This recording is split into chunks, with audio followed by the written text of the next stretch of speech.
Welcome, everyone, to another episode of Ready, Set, Rise. My name is Michael Ciervo. This is a great episode, and one of the reasons being is I'm speaking to somebody who really embodies what it means to rise. Actually, RISE stands for Real Individuals Sharing Excellence. And if I were to describe this one guest, one word, actually two words that describes her, in my eyes, is game changer. Wonderful, wonderful person. But before we start, I just want to share a couple statistics that 7 out of 10 adult victims of criminal harassment were female. 8 out of 10 adult victims of intimate partner violence were female. And 9 out of 10 adult victims of sexual violence were female, according to the RCMP. And in fact, the World Health Organization states that 1 in 3 women throughout the world will experience physical or sexual violence by their partner or non-partner. Now, these statistics are really, really shocking. However, it's glad that we have someone in the seat in front of me because she's going to make a change with regards to that. She was born in Nova Scotia, raised in poverty, and she determined back then that she wanted to make a difference. And at the age of 14, she, along with her siblings, wanted to do something special for their hardworking mother. We're going to touch on that story, which is fantastic. But that small token of jewelry sparked her mission to empower women. And what started off as a kind gesture turned into a movement that started in Canada and has really traveled all around the world. Her organization is Gems for Gems, and it started in 2015 with the mission to end the cycle of domestic abuse for women and their children. Her efforts have not gone unnoticed, and in fact, it has been recognized throughout Canada. Women of Influence in 2017 has recognized her. She's also been recognized by the True Beauty Foundation for her community work in 2019. Most recently, she's a team lead ambassador of the team at United Way earlier this year. And, in the same year, she is awarded by Avenue Magazine as Top 40 Under 40. She's changed the lives of over 1,000 vulnerable women and continues to shine a light during some of the darkest hour of these people. It's an honor and a privilege to introduce such an amazing and wonderful person, my good friend, Miss Jordan Guildford.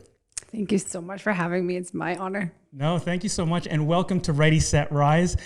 We always kick off every episode by asking our guests, do you have one quote or one motto that embodies what you're all about and that's helped you along your journey?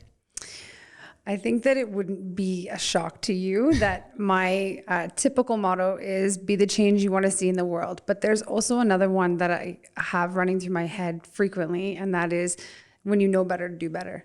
And I think a lot of people become committed to what they're currently doing and lose that interest because they lose the belief in themselves that they can do better.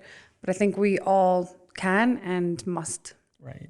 That's such a powerful quote, the first one you talked about, because I think everyone inherently wants to do something good. We want to see change.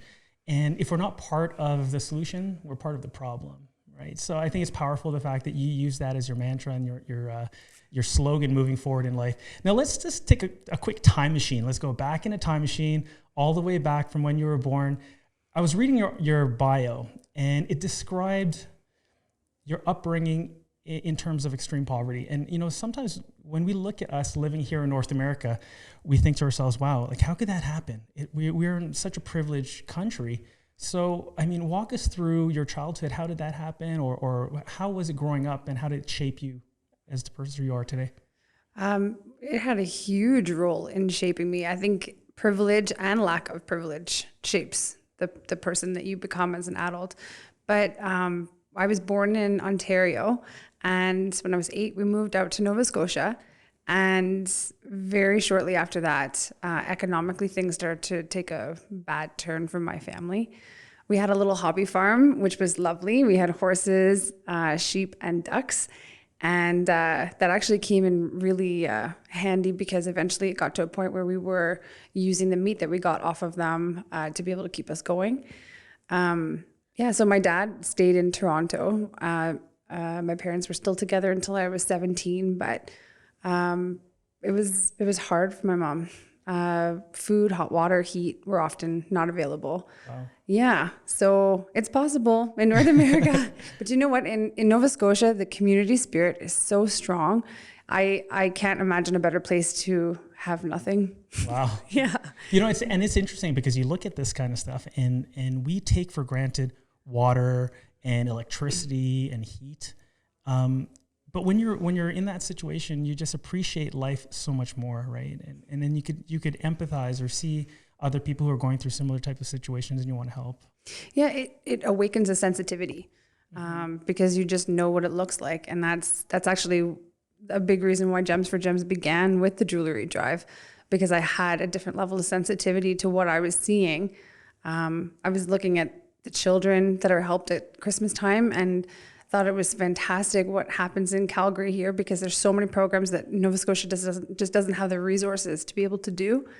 But when I saw all the wonderful things for children here, I just thought, like, there's got to be something for the mothers, because I know that if the children are going without, the mothers are going with even less. Right. You know, that story, we'll go into a deeper dive with Gems for Gems, but that story resonated. And actually, I found you just stumbling on social media, on Facebook. Randomly, there was a live podcast, and you were the interviewer. And I watched the entire episode. I thought, this is such a fantastic story. But you told a story about Christmas, and it was just a kind gesture that really turned into movement. Walk me through that day. What happened during that day? Sure. So I was 14 years old, and I have 2 younger siblings. One is my Irish twin, so she's 11 months younger than I am. Yeah. And then my brother's 6.5 years younger than me. So when I was 14, I started, you're hitting puberty and you're changing, and Right. I started liking boys, and I started recognizing that the little things that I was getting giddy about, my mom hadn't had in so many years. Even something as simple as holding a boy's hand, my mom hadn't had. So it put her in a different light to me. And at the time, at Christmas time, my grandmother would give us each $20 to be able to go to our local church Christmas bazaar. And we would spend the $20 on toques and mittens and scarves, and love that we knew who made them, and get excited for what designs were on them. Like, it was obviously, it was $20 and it was doing the whole family, but it was fun. And we weren't in a poverty mindset, which I think was a big part of what made me capable of getting through in the way that I did. But this particular Christmas, I went to my brother and my sister, and I asked them if they wanted to pool their money together. So instead of getting all of us each gifts, then we would give a collective gift to my mom. And they were all over it right away. So we went and we bought this bracelet, and it looked like leaves woven together, but it had what we thought were diamonds, but definitely plastic. But they were sparkly, right. And it was beautiful. And it was the most expensive thing we'd ever held, let alone purchased. So we were so excited to give it to her on Christmas morning, but when we gave it to her, she opened it and started bawling and left the room. And it left the 3 of us absolutely mortified. But when she came back, she had done her hair and done her makeup and put on her best clothes. And she sat us down and just told us that this little piece of jewelry reawoken the woman that she is. And she'd been so stuck in life source mode for so long that this tiny piece of jewelry put her back on her own radar. Wow. So, yeah. You know, it's interesting. I told that same story over dinner to my friend Neil Bosch, who's I'll introduce you to him, a great guy, and he started to tear up. And so both 2 men are sitting at dinner time starting to tear up. So I was just going to ask you, did you make them cry? Because it gets people, because it's something relatable, right? Yeah. And the thing that's relatable, I feel too, is that you don't have to be in poverty to lose sight of your value and your own self-worth. Right. So it appeals to people, men too, on that self-worth side, you know? Mm-hmm. So we're sitting down there in dinner time, just tearing. So if you're a third party looking, they're like, what are these guys talking about? But the tears were actually happy tears. Right. And I think we need more happy tears moving forward. It was such an amazing story. I love it. And then so fast forward to 2015, all of a sudden you say, look, I saw this. I saw how this little token. And, you know, I'm a big fan of tokens. I think people need them. You know, if you're a superhero, your token could be the cape. Or like for me, it's a suit. Usually when I'm in a power suit, I'm like, I feel different. That token, that jewelry just makes someone feel a lot more special or powerful or beautiful, right? You decided to create Gems for Gems. What was the impetus behind it? Like, how did it happen? So I moved from Nova Scotia to Calgary. My two babies, my grandmother and my husband in tow. And I actually randomly reconnected with a university friend of mine. We just literally bumped into each other at the gym.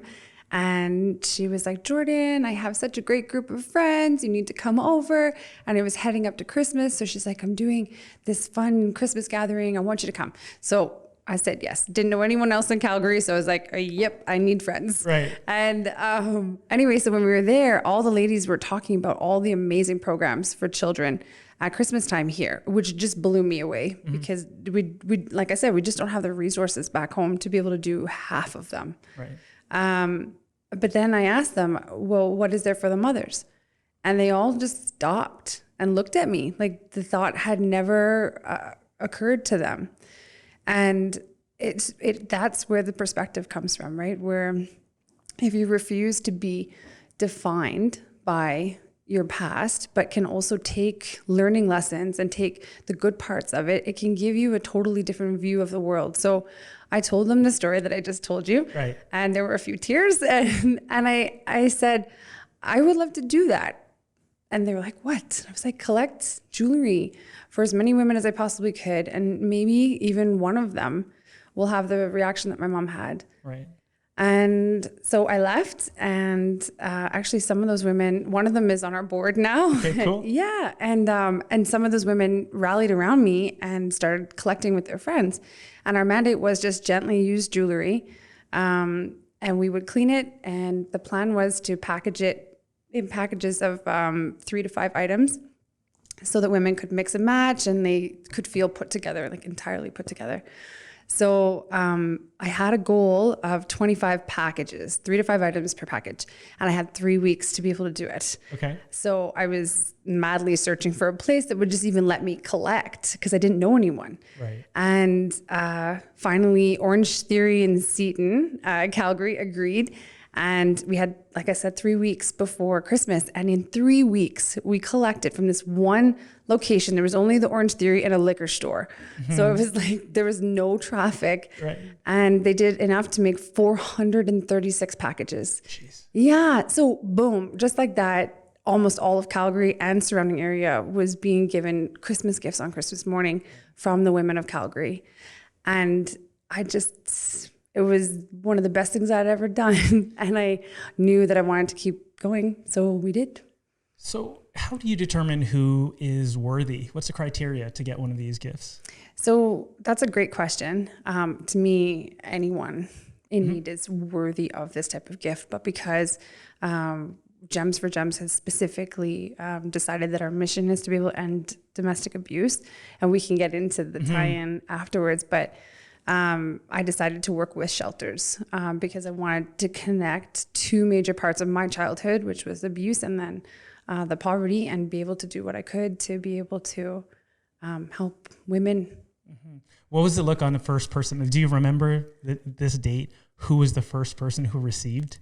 You know what? I don't see them because there's a lot of protection. So with our Thrive program, we get into the shelters and I see them face to face then. But as far as giving the gifts, you give them, so it's heavy duty security. Right. So there's 2 double steel locked doors and they're secret locations and it's a big process. Yeah.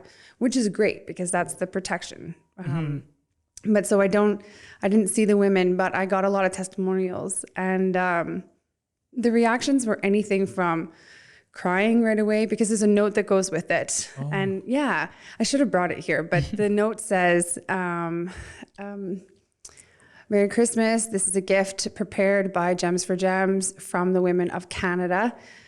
We want you to know that we see you and you're not alone, and that to keep your head held high and you're a gem no matter what. Merry Christmas. Wow. Something as simple as that, just being acknowledged. This is the thing. Yeah, it puts women back on their own radar and shows them that we don't see them as social outcasts. And the thing with abuse is that so many times women, any victim is groomed to believe what the abuser is saying about them, and it's awful. And then they leave with whatever strength they have left, but they retain the emotional abuse and the leftover from physical abuse, all of it. And it messes their heads up a lot. Yeah. You know, it's interesting because it's when I'm reading the statistics here, it's real, and a lot of people are going through it, but there's this stigma behind it, right? Especially in my community, in the cultural, ethnic community, they kind of hide behind closed doors, and there's almost this shame to admit that there's something going on. So you put this fake facade of a happy couple, but meanwhile they come home and there's some issues. What do you find is the breaking point for a lot of these ladies to say, hey, look, I got to take off? Because oftentimes they're with children, right? So usually what I have been exposed to is that it's something that happens that either it's a close call with one of their babies or it's an actual physical abuse that happens with one of the kids. And that's their ticket to start doing their safety plan to get out. Wow. So it's not necessarily a prevention plan. It's actually after trauma has happened. Gems for Gems? Yes. Yeah. So we really focus further down the line. So there's a lot of wonderful organizations that are there to help women directly post leaving the abusive relationship. Shelters are one, but then there's countless counseling services, and for the children as well. It's amazing. Mm-hmm. But there's a gap. And this became apparent to me pretty quickly because after the first jewelry drive, I mean, in order to do the 436 packages, a lot of people contributed. Right. And then a lot of people wanted to continue contributing. So I didn't want to lose the momentum. So I started doing motivational events in the communities, and they were really successful, but I didn't feel a thing. Like I didn't feel any emotional anything. So I was like, well, I'm not going to put my energy into this. And so then I was like, I came up with our Thrive program. And our Thrive program teaches self-defense, financial literacy, resilience, and psychological coping skills. And the whole framework of it was to be done within an hour and a half to 2 hours in the shelters. And that's where you talk about the statistics and what the straw that breaks the camel's back is. Yes, it's the children, but sadly, even when they leave, so many of them return. And that's what I started hearing again and again and again, particularly around the self-defense side. It was questions in preparation. So it was questions like, what happens? What do I do if I'm cornered? What happens if I've been hit in the head first and I can't see properly? What happens if my kids are watching? So they were asking questions in preparation for going back. And so that's where I was like, we've got to be able to do something that can actually give women a truly viable way forward outside of the abusive relationship. But when you talk about the fact that the community applies a certain level of stigma, on one hand, I want to say like, yeah, but there's so many great resources and there's so many ways out. But the problem is it always comes down to believability. Mm-hmm. And so much of the time the abusers are charismatic and manipulative and community members, and the bottom line is that people don't want to believe that they've been abusing this woman right. or their children. So then very quickly a woman gets put into a spiteful ex-wife position, and that's terrifying. You're completely alone. You don't often have the financial way forward. You don't have the emotional capacity to deal with it. And then the community starts looking at you like you're the one that right. did something wrong. Like for so many women, especially the ones not suffering from physical abuse, they can rationalize why it's smarter to stay. Mm-hmm. Because the social isolation and ostracization comes to the kids as well when they leave. So many women, you understand why they stay. Right. And there's this dependency as well. Right? Yeah, economically, yes, but then also emotionally, right? Again, you get so beaten down that you don't think that you, will be believed, are capable of living by yourself, anything. Right. And I think, the value of the program like that, I think about a big elephant. When an elephant is tied to a stake at a young age, they start to believe that they can't do that. And it's reinforced over and over again. They need to believe that they can pull the stake out, right? And they're stronger than they think they are. So sometimes I think we need to, or whether it's a mentor or it's a support mechanism, believe more in the person than they believe in themselves, right? And that's what you're giving here. Have you seen stories? Because I know we could spend a full hour on really tragic stuff. Walk me through a story where a story of triumph where someone went through the program and they found hope, they found their voice, and where are they right now? So with our Thrive program, it was exciting and wonderful and emotional, and it gave women amazing tools, but they still didn't have what it took to see believing in themselves and extending that to being able to stay outside of those situations actually viable. So when I kept hearing those questions, I was like, we've got to be able to do something different. So the women would leave our Thrive program and happy and a visual 180 from when they walked in. Like, it's spectacular. And we have so many testimonials and videos and everything of women just glowing about their experience. So I look at Thrive as the spark. Right. And what we have been able to create after that spark is an opportunity to light that spark up to a fire. And that's our scholarship program. And I am so proud, even just to be a part of making this opportunity possible for these women. And it's going really well. We have one of the ladies that received scholarship is almost out, and they're all saying just that how much of a game changer it is, and how they all want to be a part of Gems for Gems after. And it's amazing because they see it as a gift from the community that has changed everything for them. You know, I was reading some of the stories behind the scholarships, and they're very, gut wrenching, and they're really powerful. Like, is there one that really stands out to you?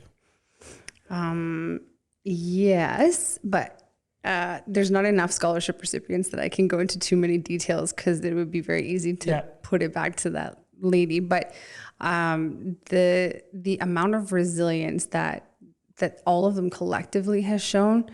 One lost a baby, held her baby as she took her last breath. Wow. Yeah, it's heartbreaking. And then shortly after that, when she was so sad, met a man that would become her abuser.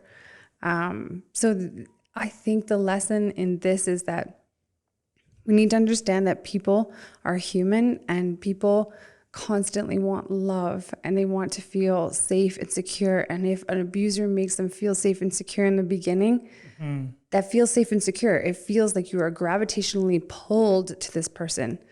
So it's the collective resilience that blows me away, that they come out fighting, and, all of them are, two of them are dealing with custody issues, and it just doesn't stop. And yet they still keep going, and they're acing school, and one of them wants to start her own spa. Awesome. So she's not just wanting to start work out of her home, which that's wonderful. And that's why this is one of the scholarships that we fund, so that you can have that flexibility. But she wants to start her own spa. And I just, wow. Yeah. It's amazing. What a 180. They're starting to dream. Yes. Right? And you're giving them the license to dream and not judge them. So speaking of dreams, I read that Gems for Gems has donated over 11,000. 16,000 across Canada. Across Canada. Yeah. And this message has gone around the world as well, right? Yeah. Oh, yeah. Well, we are getting allies all over the place, actually, and really interesting opportunities too. We had an invitation for me to go speak in Colombia, actually. COVID was a bit of a buzzkill. Yeah. Colombia would have been nice, right? Yeah, and Scotland. I had an opportunity for a TEDx talk in England. Oh, cool. Oh, yeah. COVID. Yeah. It's okay. You know what? You're banking the stories for that TEDx talk. Definitely. Right? It's just going to be a little bit better. Oh, this is the most epic tale of resilience now. So speaking of COVID and what we're going through right now, I know a lot of charities are going through some tough times just because there's not a lot of money to go around. Has that impacted you guys a lot? And how have you guys? Okay.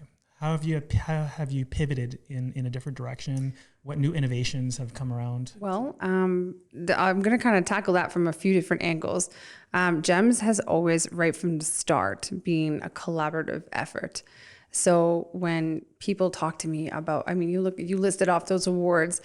Every single time I had to do any sort of interview for them, I said to every single interviewer that this award is being given to me on behalf of everyone that achieved it through Gems for Gems, because it is not just me.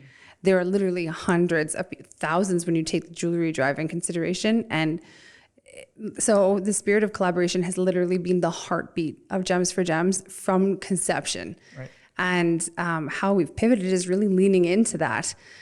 Sadly for we have an ambassador team, but sadly for our ambassador teams, there hasn't been as much for them to be able to do because there's no face-to-face anything right now. But we've been able to leverage the spirit of collaboration in many different ways. One, for instance, the fact that I'm here and you're one of our ambassadors, and that's just beautiful. And that is a perfect example of what our ambassador team is based on, and that's having a livable commitment to being part of the change.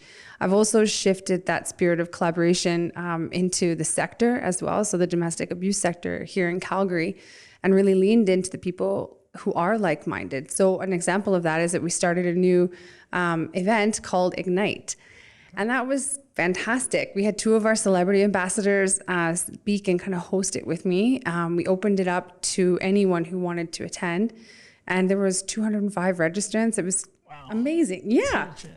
Yeah, and what was really awesome is that initially we had planned to do this in person, but COVID forced our hand, and it actually made it better because it gave people the opportunity to retain their anonymity. So the questions that came out were unbelievable. And we had 5 sector partners, and every single one of them now wants to be in for a series. Right. Yeah, it was wonderful. And it really just gave people the opportunity to rise above the lack of funds and do what we could, how we could. And it was a beautiful success. Did you know that 14-year-old girl that did that gesture of kindness? Did you ever think it was going to expand to this? Did you always have this goal to be a philanthropist? No, but you know what? I had a weird dream when I was just before that, actually. I was a little kid's dream, but I had the essence of the dream was that something big was going to happen, and that I was going to have to be able to rally people around it. So that's the only hint I possibly had, but I mean, this is cool. The 14-year-old self with this dream. Yeah, I had it, and I told my parish priest about it. I told my mom about it. I was like, it was so real. It was the most real dream I've ever had before or after.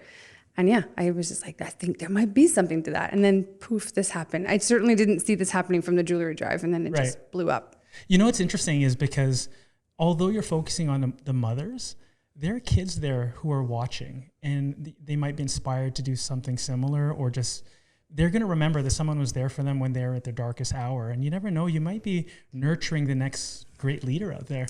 I hope we are. Like, the kids are not the front and center focus of our mission, but you know, if you look at some of the other interviews I've done and on my website, they're mentioned, and the whole concept is that what we're trying to do is be able to empower the mothers to be the leaders that they can be for their children.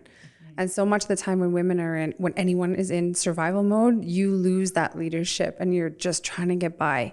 So we're trying to be able, again, to have that spark become a fire and have that also translate into the leadership within their family.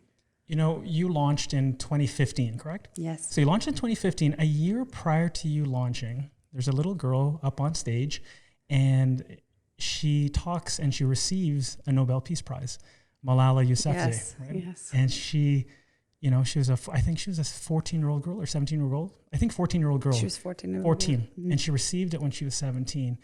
And all she wanted to do was stand up for the basic human right, for the basic essentials of humanity and the ability to go to school, for women or young girls to go to school.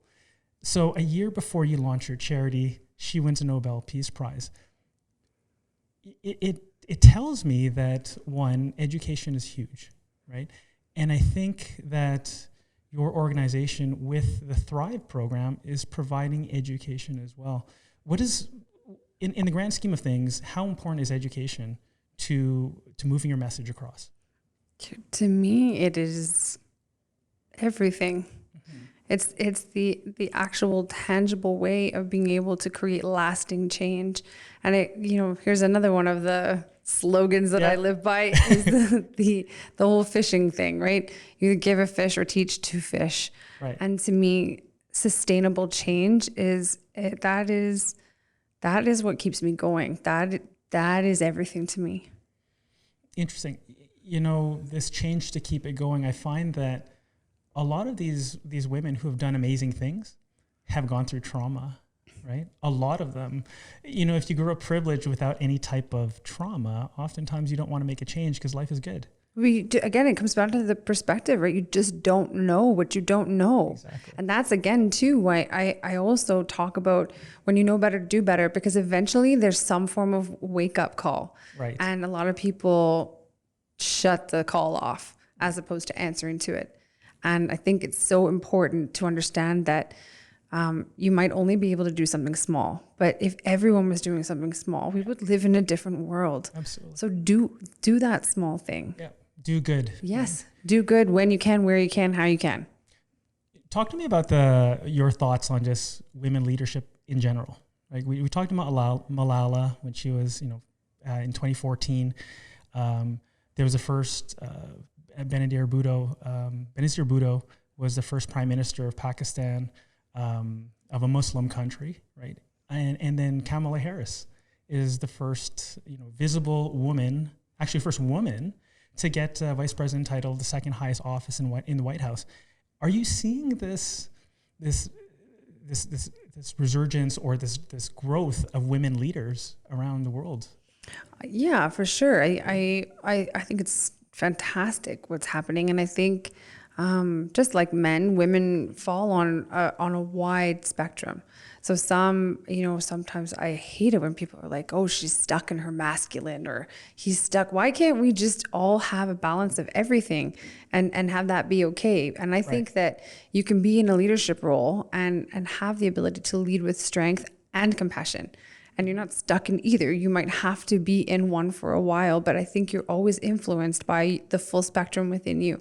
One thing that I would like to say to that, though, is I think that we have a problem coming, and I think we have put beautifully a huge amount of effort into empowering women, but not girls.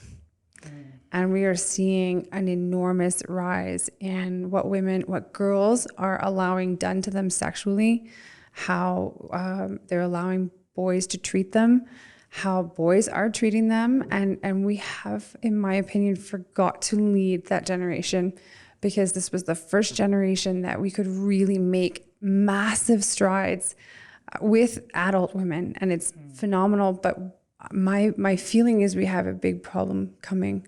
What do you think the reason is behind that? Is it social media? Is it music? Like, what do you think is the reason why there's this? Social media obviously has a huge porn, enormous problem. Right. And that's like, with the more accessible all these vices are at a younger and younger age, coupled with the fact that both parents are out working and achieving and shooting for their dreams, which is wonderful. But the problem is that we have lost the balance.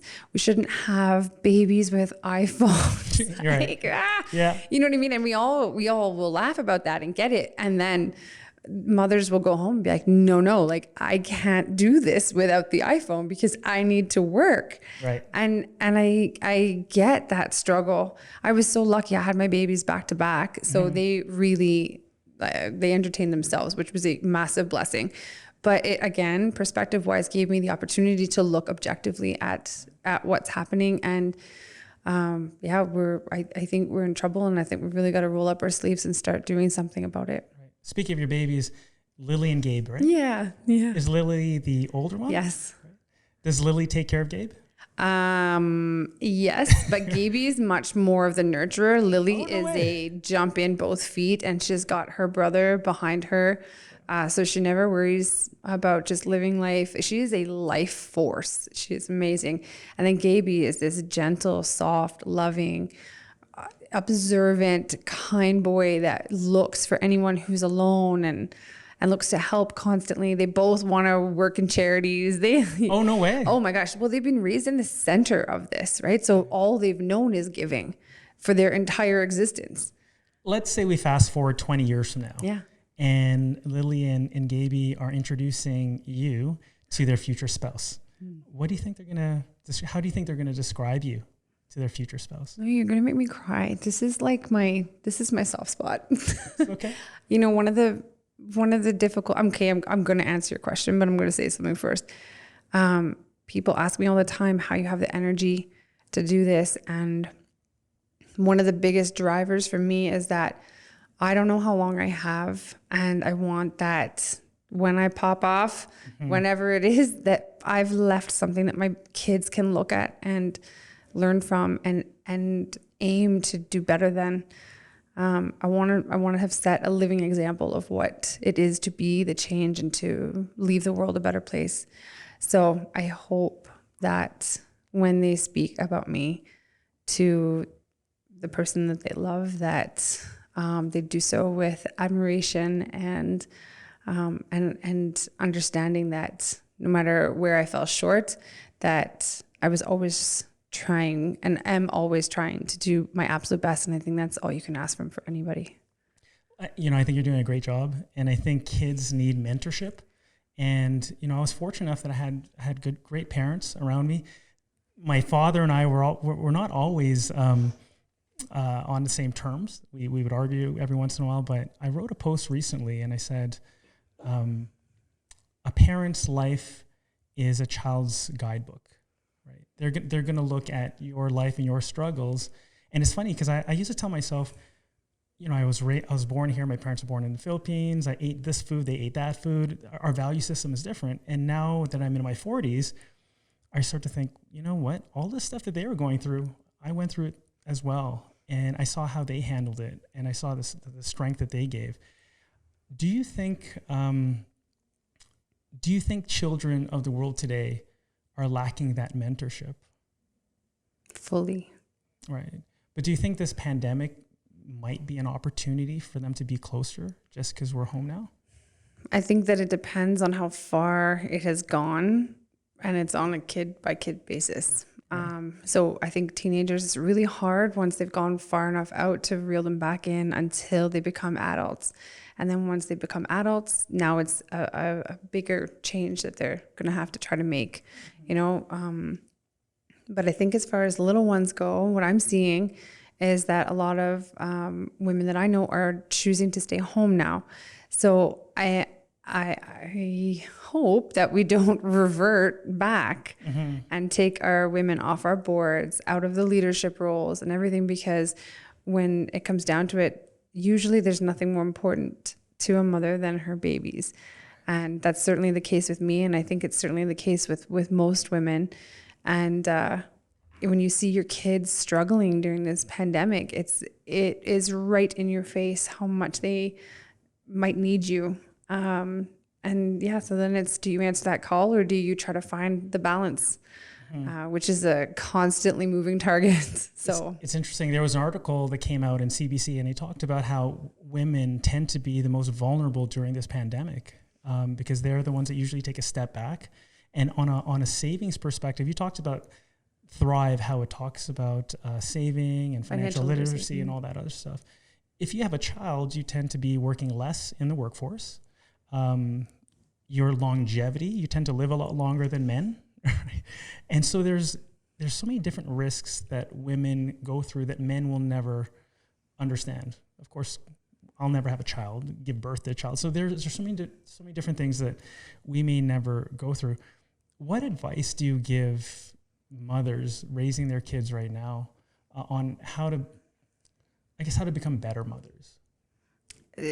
I think the biggest thing is that you need to talk to them.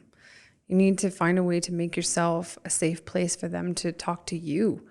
I think in a world where there's so much coming at them and at us, just being heard is groundbreaking. And for a long time, they're still desperately looking to be heard by you. And I think for some kids, when they haven't been heard for a really long time, they start to shut off.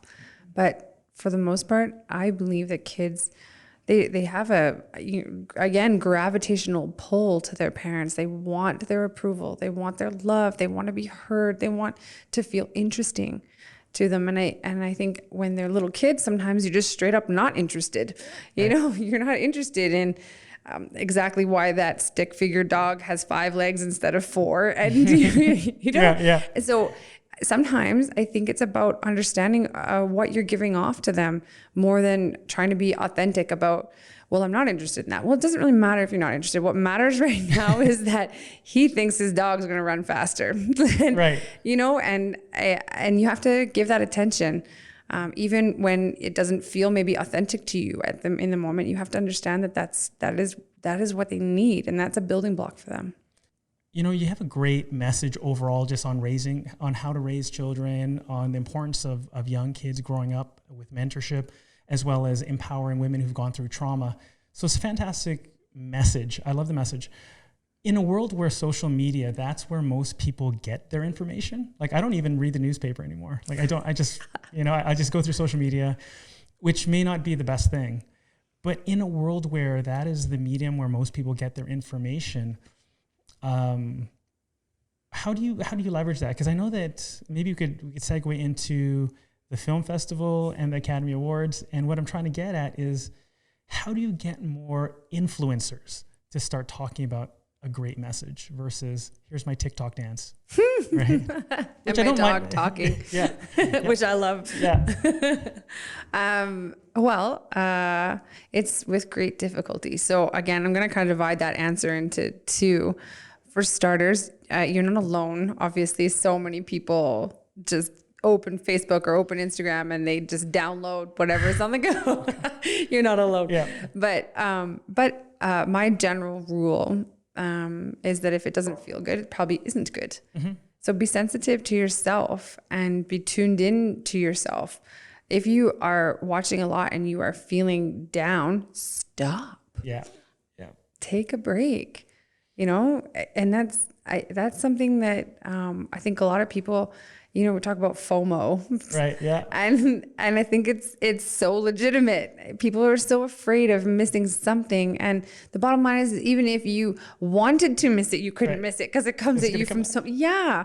So there's really nothing to actually be afraid of missing on a large scale, and if it doesn't feel good, then it's probably not good. And that goes for relationships, it goes for social media, it goes for who you follow. If you follow an influencer that makes you feel fat, delete, unfollow. You know what I mean? Like, just it's simple things like that. But that is part, to me, of taking care. It's a big part of taking care of your mental health. And holy cow, during COVID, it's never been more important. Do you consider yourself an influencer?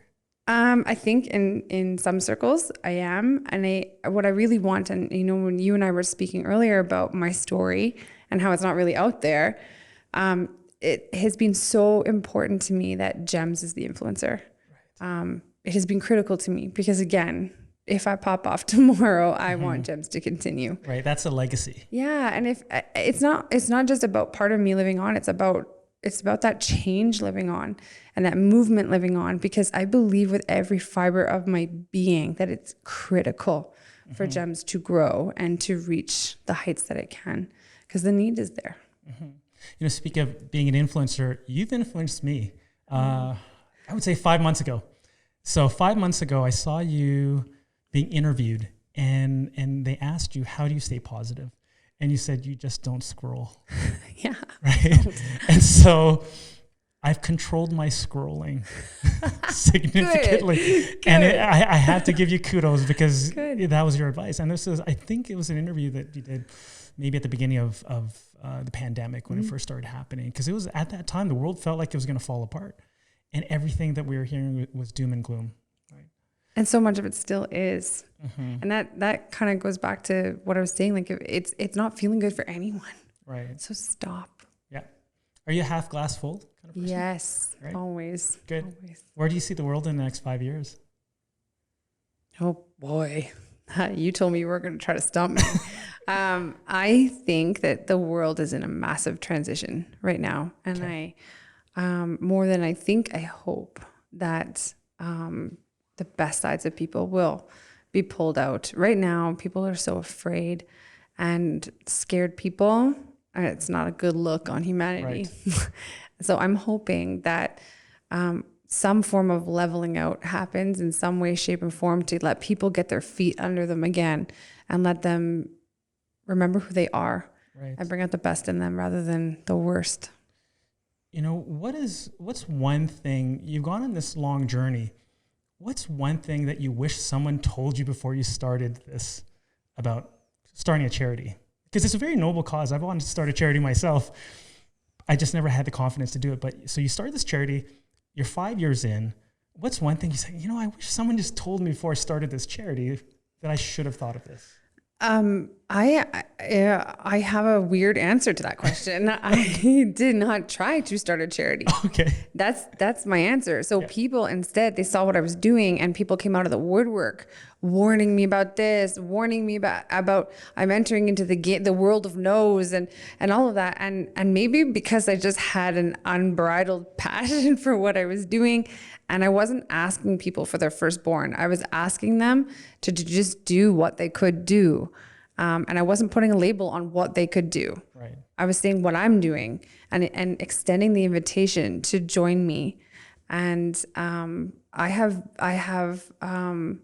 GEMS has been a different mold for the charity world. And because of that, I have not experienced even, I would say 90% of what I was warned that I would experience. It has been quite a charmed, difficult, because of a lot of work, but and a lot of obstacles, but I have had quite a charmed journey. Right. Because what I do is different. Right. Yeah. So you actually had some people at the beginning saying, no, don't do this, or warning you a little bit negative. Because I see one of my best strengths is knowing exactly how many weaknesses and where my weaknesses are. And I'm always trying to do better, but part of doing better is finding the people that are better. Right. So if there's a hole, I want the best person to come and fill that hole. But the thing is that most times the best person for that hole is the best because they're experienced, and their experience has taught them certain things to be afraid of, certain things to warn people of. And so that type of stuff comes from their past, and it came at me. But they ran their portion of GEMS. So I was like, great. Well, you know what to look for. So we'll just leave that in your court. Yeah. It's good because as a leader, you have this humility to be able to say, hey, I know what I don't know, and I know what I do know, and you're better than me. Go forward with it. We're always stronger together. Absolutely. Always. Right. Like always. Literally, again, from conception. Right. That has been my mentality, and it has been the life source of GEMS. You mentioned if you know someone who's better than you, to leverage their expertise, and that's a great segue into mentorship. Who do you have any mentors right now? I don't really. I don't have one specific mentor. I know you really believe in mentorship, and I think that's great, but I think it is because you look at your path, like you can line out where you want to go and the specific achievements that you want. But I've had a much more fluid relationship with my journey with GEMS. So instead of having looking at this woman and being like, I want to be like you, I know what I want to be when I grow up. and that's been my moving target.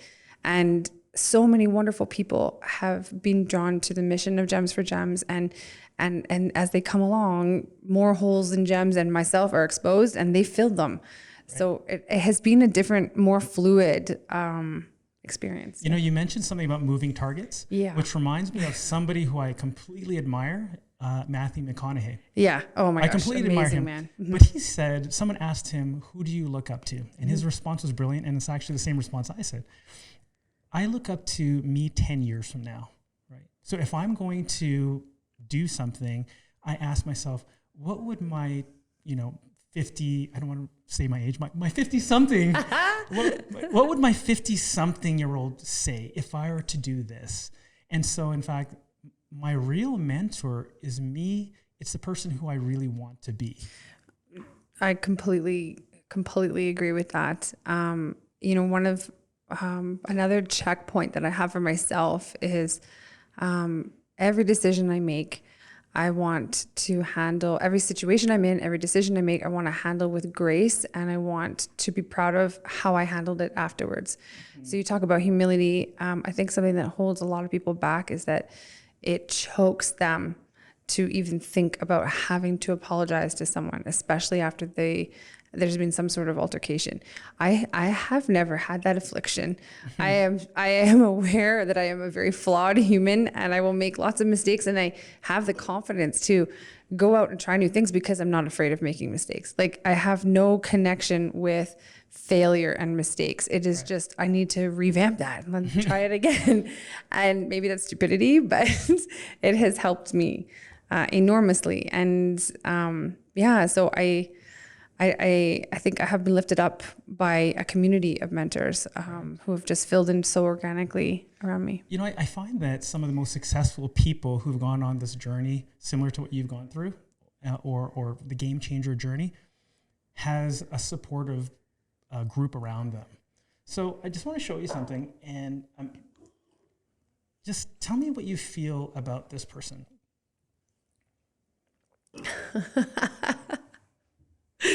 What's going on in this picture? That man that's Kate. I don't know if you can see.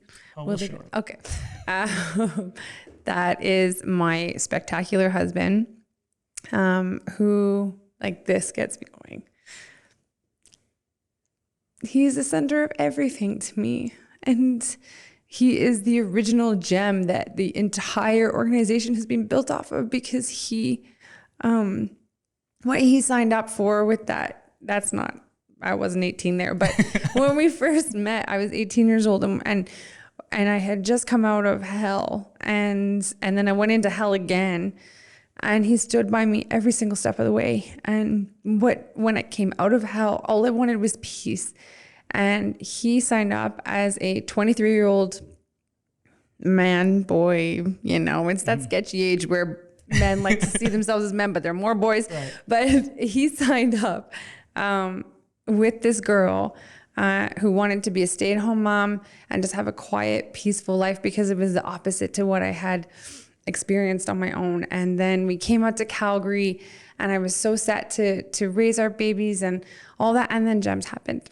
And I remember I had a conversation with someone, and it was a big conversation, and they were like, GEMS for GEMS is going to be massive. You just need to decide whether you're going to be up for the challenge or not. Right. And I called Tommy on, like, I got out of the meeting, and I called Tommy right away, and I was like flying, so excited. And he was like, Jord, I feel like this is more of a conversation than a statement.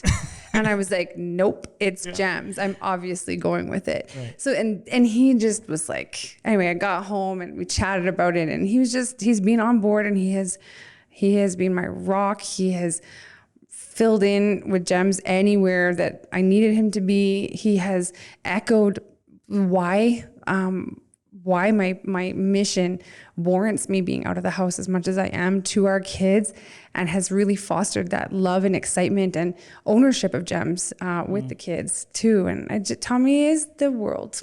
He's everything. If you could tell him one thing, what would you tell him? Oh. And you could look in the camera. What would you tell him if he was here? He's my heartbeat. Yeah. He's everything. Well, you know, I think we need more men like him. You know, we focus a lot on women's empowerment, and I think men need to step up. You know, speaking of heartbeat, I love how you describe heartbeats. You created these two. Oh my gosh, you're making a mess of me. So tell me about this picture, because I saw it and I thought it was the most beautiful picture, because you got big sister reaching out, taking care of little brother, and that's why I asked. So when I look at this picture, the bond between these two is, everyone talks about it. Like, everyone that sees them interact, hears them speak to each other. Gabe is chivalrous. You've got me going right now. Thank you for that. We'll blame it on the wine. I better pour another one. Yeah. Everyone who sees them and hears them speak, Gabe is so chivalrous towards her. She is nurturing and loving with him, as well as just being an absolute wild child. But when I see this, I remember, so Gabe, I think, was about 2 months old there. But by the time he was 3, he was so big, 3 months. He was so big that he was only 3 pounds behind his 11-month-old older sister. And I remember him being on the floor and Lily was watching a show, and I was like, oh my gosh, I can scoot to the bathroom. Yeah. And it felt so liberating. And then I'm in the bathroom and the door is open, just so if a cry happened or whatever, I'd hear it immediately. And I just heard so much giggling, and I was like, oh my gosh, it's so precious. And I was just in this beautiful moment of just seeing, like, forecasting the future. And I came out, and Gabe was such a bruiser that Lily was sitting on his stomach, playing with him, and he was laughing his head off. Wow. Yeah. And I just think this is a really little snapshot to me that brings a flood of how beautiful their relationship is. I love that. And I've never met Gabe before, but I know that he's a really loving kid because I saw a video of him. Oh, right? when? So I saw a video, I think it was 2015. I saw one of your videos, and 2 of them were just running back and forth. And I think this was in 2015, July 6, 2015. And he says, I love you right at the end of the video. Oh, I know what one you're talking about. Yeah. And I was like, what a good kid. He's still the same. He's exactly the same. Yeah. So I promise that I'm not going to get you crying anymore. Your promises. So we are, we're near the end of the hour. Wow, that flew, right? Jeez. So we're entering a stage called the Rise Round. And so the Rise Round is a series of questions where I ask you, and it's just rapid fire questions. And these are questions because people know the character of you, right? But they don't really know you inside. So these are the pressing questions that the rest of the world wants to know. What's going on in the mind of Jordan Guildford? So I'm going to ask these questions. Typically there's around 10 to 11, but I think today we got 14. So. Okay. So are you ready for this? Yes, born ready. So 3, 2, 1, get ready, ready, set, rise. Here we go. For the first one, you represent strength, right? And I'm a comic book nerd, so I love superheroes. If you were a superhero, who would be your favorite superhero? Wonder Woman. Oh, cool. Okay. Question number 2, Michael Jordan, Jordan Knight, Jordan Spieth, or Jordan Belfort. Which of them would you want as your male ambassador for Gems for Gems? I don't know enough of the Jordans is the full answer. And I would have said Michael Jordan, but then I saw his biography and I'm like, maybe not. Jordan Knight? How about Jordan Knight? I like Jordan Knight. Jordan Knight? Yes. He was the best dancer of NKO TV. New Kids on the Block. Yeah. Jordan Well, you Spieth. know what? I actually got made fun of in elementary school in Toronto for having a boy's name, and because New Kids on the Block were so big, he came up a lot. Yeah. We'll just say if Jordan Knight is watching this, you should be on Gems for Gems as an ambassador, Mr. Jordan Knight. You got the right stuff. You've met several celebrities through your organization. Who's one celebrity that you'd love to collaborate with? You know what? I'm very drawn to Reese Witherspoon and oh my gosh, who is the amazing one in Sweet Home Alabama? I don't know. Yeah, she's so sweet. She just came out with a wicked series. Anyway, there's a couple of them. Charlize Theron too is amazing, and she has a huge connection to domestic abuse. And so I would love to be able to work with people who are emotionally stable but charged from their past as well. I think we should hashtag and tag in Reese Witherspoon. I love her, by the way. I love her. She's just so warm. Yes. Has this warm energy. Yes. And Charlize Theron, class act. Oh, absolutely. Those are 2. Yeah. So now we have Jordan Knight. We have Reese Witherspoon. We've got a team. Yeah, we got a power team here. So it's awesome. Speaking of superpowers and power teams, I've seen pictures of you stampeding. So you love stampeding. Yeah. Right? So you love stampeding. Do you like comic books, by the way? Yeah. I mean, I'm not well versed, but okay. Yeah. So if you're stampeding, just imagine Jean Grey from the X-Men. Mm-hmm. So Jean Grey, Black Widow, Wonder Woman, Catwoman, and you are out stampeding. Who's the wild one of the group and who's Mother Hen? I'd probably be Mother Hen. Oh, you would be? Yeah, because look at those girls. They're going to get up to all kinds of trouble. Someone's got to be Mother Hen. It's not going to be them. You got superpowers, though. Ooh. I would say the Catwoman would certainly be the wild one She has to be. Definitely. But then who would not be? Yes, true. It has I to think be Wonder me. Woman would be nice, though. Wonder Woman would be. Yeah, You know but what then she would be she wouldn't back down from a fight, though. And I feel like that's going to be problems. You know what? She would be the worst if guys tried to pick her up because she has this lasso that tells the truth. Yes. A guy walks up. Yes. Like, and then that would just get the rest of them in like, and hey, bad. Bad. I'd have to be the mother hen. Okay. So let's go back in time when you're 14 years old, all the way back there. Not all the way back, but 14. Excuse you. No, let's go back in a time machine, 14 years old. And things were different economically. So you have some choices here. And you have the choice to give your mom A, a pink diamond, B, a ruby, or 3, an emerald. Which gem would you choose? Pink diamond. Pink diamond. Good choice. That's 1.19 millions per carat.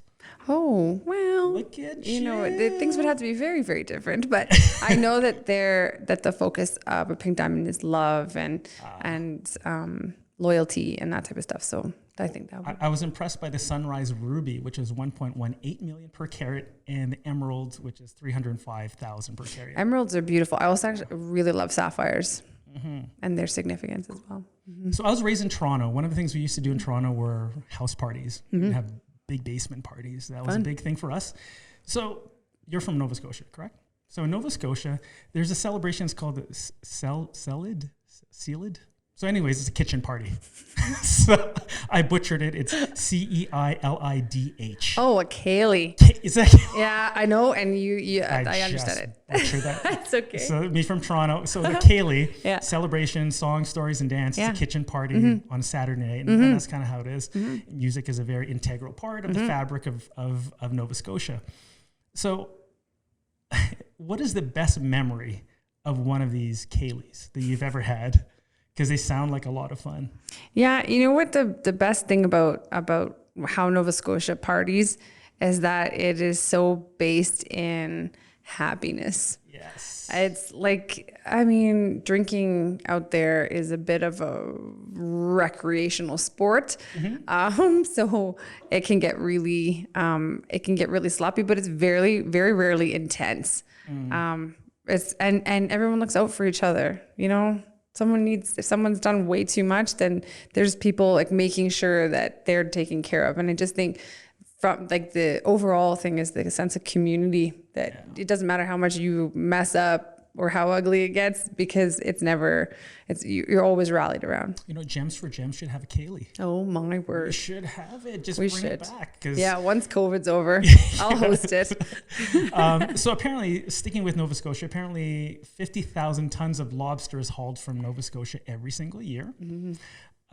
What's better, Alberta steak or Nova Scotia lobster? Okay, well, what trumps both of them is surf and turf. But ooh, look at you! You're pandering to both. But I'll tell you right now, more than a difference between Atlantic and Pacific lobster, there's a huge difference between salmon. Oh, okay. Pacific salmon and I definitely prefer Atlantic salmon. But Alberta beef cannot be beaten in Canada. Okay. Is my opinion on that. So I was shocked. Beef over lobster. You're thinking. I love lobster. I know, me too. I love lobster. Well, we'll stick with beef. We just don't want to upset the viewers out here. If you could, which famous person, living or dead, would you love to have a traditional Nova Scotian dinner with, and why? I am very intrigued by Einstein. Really? Is that right? Like super intrigued. I'm a big believer in the law of attraction. And I would assume with you, like you're amazing. Yes. And he had, I think, an innate sense, like way predating a lot of what gives validity to the law of attraction now, where when we can actually measure waves and energy and all of that. He didn't have any of that at his disposal, and he had an innate sense of belief. And I would like to understand what gave him that unfailing belief and pushed him to pursue it as heavily as he did. I just think for some reason it would be over my head, but I would just be nodding.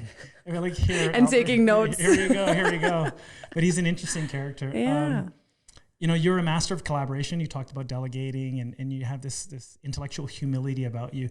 If you could work with one leader as a mentor, who would it be? I really like Michelle Obama. Yeah, classy. She has the best arms too. Oh, Yeah. the woman is a powerhouse in every way, shape, and form. And I also think that she has a deep level of responsibility or of humility because of understanding that the power is in the whole and not in one. You know, and she said this one famous line, when they go low, we go high. Yes, so and I love that. That's another one of the ones that just conduct yourself with class. I love the Obamas, I love their energy. Me too. So I love movies. There's this, I don't know if you remember this movie with Jennifer Lopez. Yes. It's called Enough. Yes. So the movie Enough, Sleeping with the Enemy, Miss Congeniality, and Kill Bill are all great movies about women's empowerment, right? If your life was a movie, what movie would it be? Probably Miss Congeniality. Is that right? Probably, but I wish it was enough. She's so cool. I thought Sandra Bullock was she was so great in that movie. Right? Yeah. You know, my grandmother, in my family, there's a running joke that I'm a dreamer. And my grandmother always used to compare me, like when Elle Woods, what is the Legally Blonde. When Legally Blonde came out, so my whole life she had been like, Jordan, you're a dreamer, blah, blah, blah. Because I always was talking about the type of things that I wanted to do and see and create and then when Elle Woods came out, she was like, I take it back. You're not a dreamer. You are exactly Elle Woods. And she kicks butt in her own way. And I don't try to kick butt, but I do try to achieve for what I believe in. And you know, when you look at Legally Blonde and Miss Congeniality, the one thing I like about those movies is they told women just to be themselves.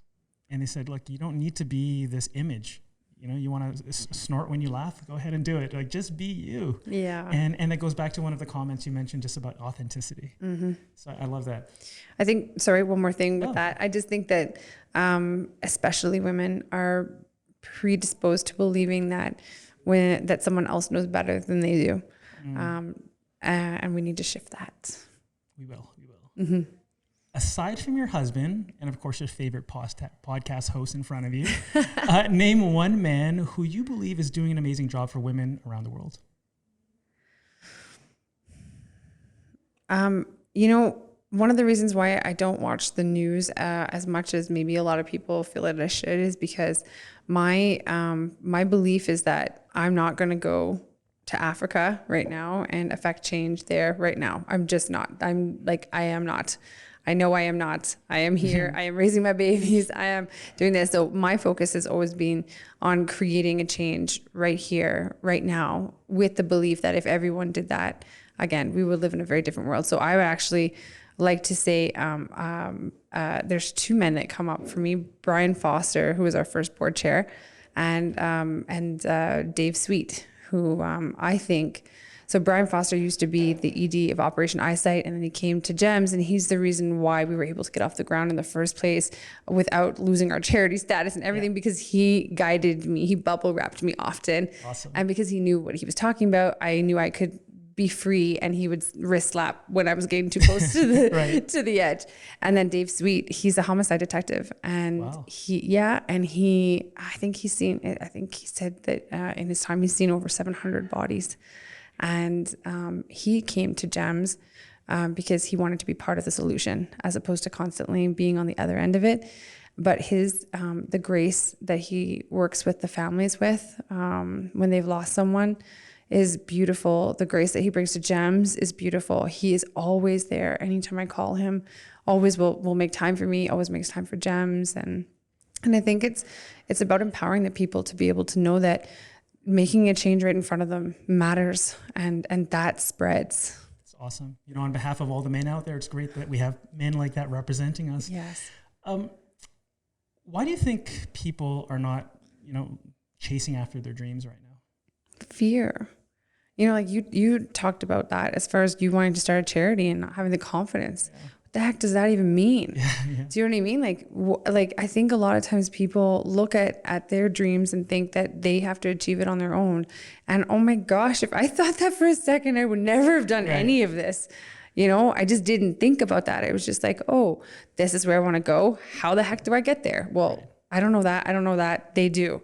So I think that it removes a lot of the fear and therefore a lot of the barriers when you understand that it doesn't have to be just you. You are stronger together as long as you're with the right people. And I think when we talk about fear stands for false evidence appearing real, right? So just get more creative. Absolutely. If you had 60 seconds with your 18-year-old self, what words of wisdom would you tell her? I would say hang in there, keep manifesting, and that you are capable of everything you could possibly imagine. How are you feeling right now? Emotional, happy, and I just think you're fantastic. And this has been a beautiful experience. Thank you. I've never cried like this, Michael, in an interview. This is real. It's lovely. Awesome. And I've never been part of an interview that was as in depth, holistically. Yeah, it's beautiful. Thank you. No. Thank you for being you. Thank you for being authentic. So what are you working on right now that, you want to tell the listeners and get everyone excited about? So we are constantly looking for ways to be able to increase funds to be able to support the scholarship program, obviously. But due to how awesome the last Ignite program was, we want to do a series of them, and they're open to the public and they're free and they're virtual. And, so much about GEMS has been about people being willing to spread the word because, you talk about 1 in 3. It means that in every room there's survivors, there's current victims.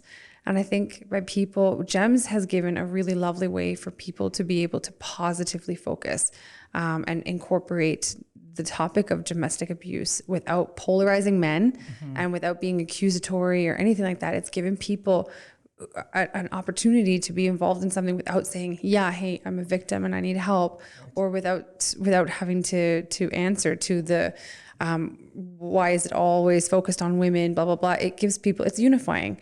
And I think just spreading the word gives people a safe way to be able to participate and receive the messages. Love it.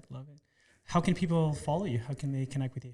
On Facebook, we're Gems for Gems MPO. And on Instagram, we are Gems for Gems Canada. And then we also have a swag line. Okay. And it's Be the Change. Shocking. And it's just relaxed wear, like hoodies and t-shirts and that type of stuff. But that's another way to, again, live by leading by example. And I believe in that so fully. And I believe that every time someone sees a shirt that says Be the Change, that they think about it. And it doesn't necessarily have to trigger them to think about being the change with domestic abuse, but it will trigger them to being the change in their own life, being the change in someone in someone who needs them live, and being the change with animals. Whatever their thing is, it inspires them to activate. And I want GEMS to be that, to be a source of activation. It doesn't just have to be about domestic abuse. We are, because that's my passion, but I want to inspire people to know that they can make a difference with whatever their passion is. Love it. Absolutely love it. You are certainly a game changer. Jordan, it's been an amazing hour. It flew. We could have talked for another hour and a bit, but we live in a very interesting world. I don't read a lot of the news predominantly because it's very negative. I asked you a question where you saw the world in the next 5 years, and it's tough to say. What I say with the bottom of my heart, if you continue doing what you're doing and we have more people like you being that change, the change that we see in 5 years is actually going to be a good one. So I'm actually quite optimistic and hopeful how the world will look in the next 5 years.